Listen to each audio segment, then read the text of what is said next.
Welcome back, my fellow agents. Today is Wednesday.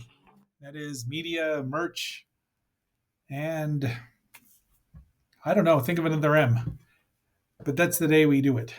Um, Today we are going to be reviewing a book from 1978, The Day of the Dinosaur by John Mann, and it's got a great review over at the Love in the Time of Chasmasars.com,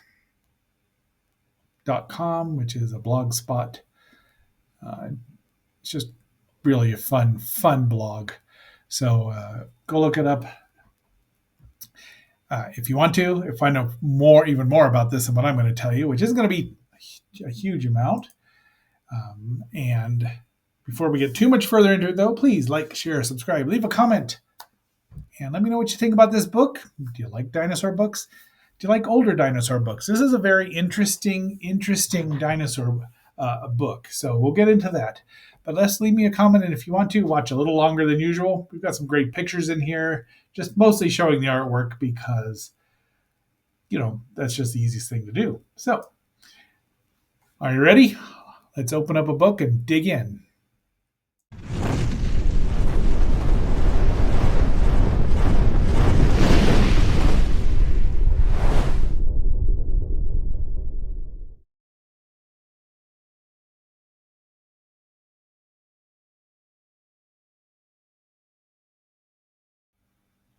Okay, we're rolling here. So here's my copy of the book. I didn't get this too long ago. Well, maybe about 8 years ago. It's really quite the fascinating book because even though it's got a Zallinger artwork, the time of life, it's a little beat up. It's been loved, well read, but it's still in great shape. Oh, all things, mostly that. Um, but John Mann is very excited about new ideas about dinosaurs. It does go over all the basic stuff. You'll see a lot of the pictures here. That's an armored crocodilomorph of all things. There we go. Open it up a little bit. You'll see the pictures. It does not have. It's mostly about dinosaurs. They do have, of course, the obligatory chapter on pterosaurs and sea reptiles, Mosasauria, Sauropterygia, etc. So naturally, I'd like more of that, but there are books just about those particular creatures, which I'm very interested in getting. So this is my book, and now we'll get into the rest of this. As always, we start out with a picture of the cover of the book, which you just saw. You open it up. There it is, Day of the Dinosaur by John Mann. He wrote it. There's almost all of the people that have the artists are given credit, except one thing, which we'll see shortly. There, you'll also see Hex, my new tortie kitten, showing up here because I'm kind of surprised. Well, she's probably asleep. Anyway, introduction. There it is. This one is the only piece of artwork that's not given a credit. The Dilophosaurus, of all things, made popular by Jurassic Park some 15 years or so later, without a frill, the way it actually should look, but they're not spitting poison. And of course, they talk about the discovery of the giants. There's the Crystal Palace, and there you go, both cats there. The front one with the tail is Hex. The one in the back is Kaida. They were helping me record. Of course, it is recording of this. It's the day before Thanksgiving, 2025. And there is the mighty Megalosaurus. That's how it was named. I want to say, both cats are polydactyl, if you're wondering. And they talk about Gideon Mantell and his wife, who actually, she found it. But of course, he gets the credit. I did like this a spider in amber. Dun, dun, dun. Who knew? A trilobite and a fish. And there's my girl, Mary Anning. Nice to see her get some love here, a tiny little bit, but should have been so much more. I hope somewhere she does know the influence she had on me and countless other amateur paleontologists, among many other scientists. There we go. just Central Park. Probably because they won't let him work at Central Park. Oh wait, different place. But it's just I just love vintage paleo art because they have so much more character. I mean, the dinosaurs drawings and art now are phenomenal. Don't get me wrong, but I mean, they had no idea what they were doing. They were just guessing for the most part. Oops, I forgot to turn that one over. It's going to happen a couple times. That is that. I want to say it now. What does it say down there? I'm sorry about that. Is there a way to flip this puppy? There we go. And editing in process. Iguanodon. And there's some more. Now here's the basic art there, which is still pretty old school. I mean, their tail draggers are standing straight up. Um, uh, that's just very interesting. So uh, let's see if we can find some more. There were a lot of women who did the artwork here as well. The general one there is Richard Bell. That's what we just saw. These little artists here. So they go through all of that. Oops, there we go again. Let's flip it good. I want to say that, yeah, Camarasaurus, which of course is what got the confusion with the beloved Brontosaurus. Let's review that book. Drifting Continents. I don't even know what that thing is. That's probably a thecodont or something. There is that, I can't even, Desmatosuchus, heavily armored crocodile-like representation. I would not want to see this thing come out of the water at me. There's our beloved Brontosaurus itself, who stopped existing by then, or shortly thereafter, and then started existing again recently.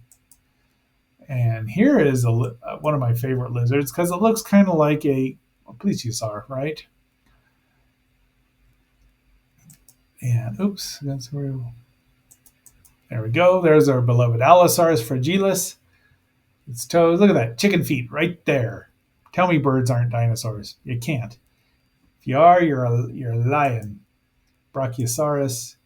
More from Richard Bell.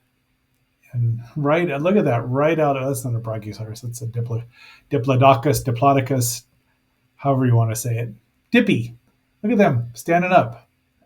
I'm not saying Jurassic Park looked at this book. I'm not saying it, but I'm also not saying it. There's a Stegosaurus where they thought they could fly. I hadn't realized that was in there.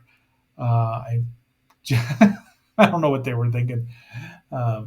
Just there's some really cool pieces in here as well. Just talking about history. So I highly recommend this book, even though it is dated by now. There's Right Out of Creation, the aborted Willis O'Brien film that was wanting to be made in 1932, right before King Kong. And this one here is from, he's got this right there, Linda Broad, Fanciful Rectangular and Diamond-Shaped Scales. It's cool. I think it looks neat. Particularly, it's a little malevolent, but what are you going to do? There. Now look at that. Not a tail dragger at all there. That's pretty impressive for 1978. They embraced all of the new concepts. This book, John Mann did. So he was looking forward to it, even though we do get a lot of these pictures, which that's an awesome picture. I'm sorry. Even though he's standing straight up, it's just a great drawing, great painting, actually. And there he is chomping a Corythosaurus. So Lilith, you should be happy. He's not chomping that other dinosaur that I constantly show you. Thank you, Zellinger. Oops, there we go again. Pink. There is a Deinonychus, which is, of course, a relative of a velociraptor. And there's just another wonderful, evocative painting. Even though these guys aren't tail draggers, and that the big ones are. Go figure, and they're still in the swamp. Old habits die hard. Uh-oh, what do we have here? And I did not queue up the Pachycephalosaurus Howdy Tunes, but good for them.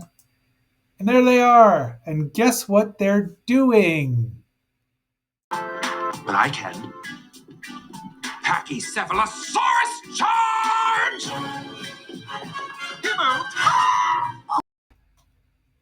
It has been a minute since we've seen Sir or Isaac Higgintooth, and whenever there's a Packy, that's going to happen. These are juvenile Packies, and but I took a quiz, aced it, and there is the actual dome itself. Look at that thing. Let's get that there. Look at that. I would not want to be run into by that. Sorry, Higgintooth. Oh my gosh, my beloved Triceratops is turned upside down.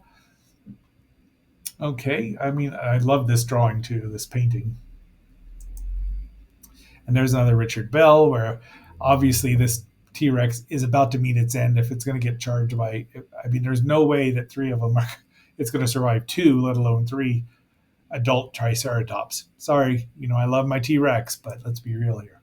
Now we get to the rulers of the earth and sea. I love this 1836, even if it does have well, they call it an ichthyosaur chomping on my plesiosaur, and these it's very fanciful. It's fanciful, isn't it? Not at all what they look like or did, but I just love it. And there's a plesiosaur skull and skeleton there. And that is a mosasaurus or a tylosaurus, one of the mosasaur family, about to chomp on an ammonite. It's not a magical Leopleurodon. And now we get into the winged creatures. Those are early pterodactyls, pterodactylus, if you want, right? Is that what that says? They show hairy and bat-like. Interesting. There they are again. And look at how tiny this thing. How on earth is this fossil? Look, that's a dime. Unappealing. I think they're cute. But you know me, I love them. There's Hex helping me and covering up my pteranodons. So I had to take the picture again. Oh my gosh, I love that so much. And there they are. This is a strange looking skull. That might actually not be a pteranodon. I can't tell from there, but. And there, the newly discovered Quetzalcoatlus. So they drew that. And now they've become the pterosaur to animate or CGI animate these days. I mean, they are the gigantic ones now. I don't know. They're just not quite as cool as pteranodons. There's a T-Rex there, just like, I don't want to mess with these guys. And look, here is a Coelophysis and an Archaeopteryx, and they're comparing them, saying how people have noticed how similar they are. They hadn't quite put the feathers on. They're so close. We've seen this time and again. And they still have chicken feet, or chickens have their feet. And there you go. There is Hex making her podcast debut without meowing at me. They claim this is a scene from Disney's Fantasia where the dinosaurs are all going to die, because we have to do that, don't we? We always have to have the end. I love this drawing too. I don't know who did that one, but Nessie is not a plesiosaur. Water horse. Nessie's a water horse. Probably hangs out with Selkies, but it'd be nice, but it's not. I mean, this is a fake now. Best known, they had not come forth and said it was a fake. There's the ceratopsians. Look at all these. What do we got there? Chasmosaurus, Styracosaurus, Monoclonius, Pachyrhinoceros, after Protoceratops, and then of course these. I don't see Torosaurus in here, maybe, but it's hard to tell. And that is a cat head. The descendants, which is, all of these animals, all the reptiles here. The Tuatara was around before dinosaurs disappeared. Turtles were, I don't know about the gecko, but snakes and crocodiles were all around. So they're not really descendants because they didn't evolve from dinosaurs. Birds did.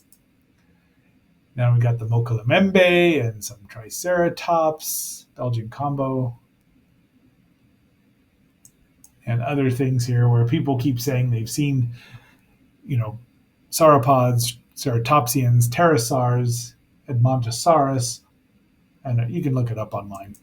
None of them are real, but So I do think that there was a geological upheaval, simply because when the meteor hit, it caused the other side of the world to react. I mean, for every action, there is an equal and opposite reaction, right? And the Earth certainly would have reacted to getting smacked on one side of its face with the other. And there is the back of the book. So that is our book review of the day. I really enjoy this book, even if it's some of the pictures are still and drawings are a little outdated. It's gorgeous. This art, I mean, the Salinger artwork is still gorgeous, no matter how outdated it is. It should never be replaced for that very reason. Tomorrow is, of course, Live Action Thursday. We're almost midway through the series. Not yet, but we'll do 4 more. And it's also Thanksgiving, so if any of you who are celebrating, I hope you enjoy it and enjoy your roasted dinosaur or whatever you're eating.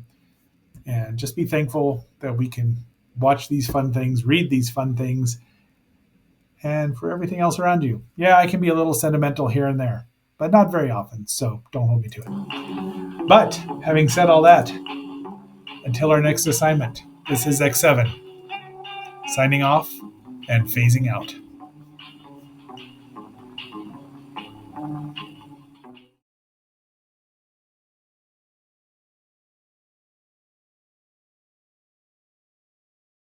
Come travel with these 4 adventurous boys as they explore the past in an exciting expedition that takes them 300 million years back through the ages in their journey to the beginning of time.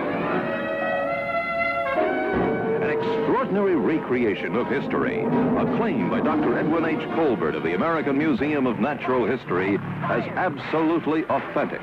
A thrilling and enlightening adventure story of the development of life on Earth. Look out! They've seen us! Here they come!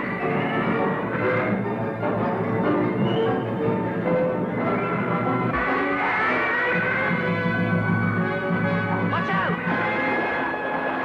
Why, that was close! We didn't have to worry anyhow. It says here in my notes that they only eat fish. Oh, sure. That's because they never tasted a boy before. See the Stegosaurus, the Trachodon, the Brontosaurus, the Mammoth. All of them, and many other amazements of the past, come spectacularly alive in this fantastic film, Journey to the Beginning of Time.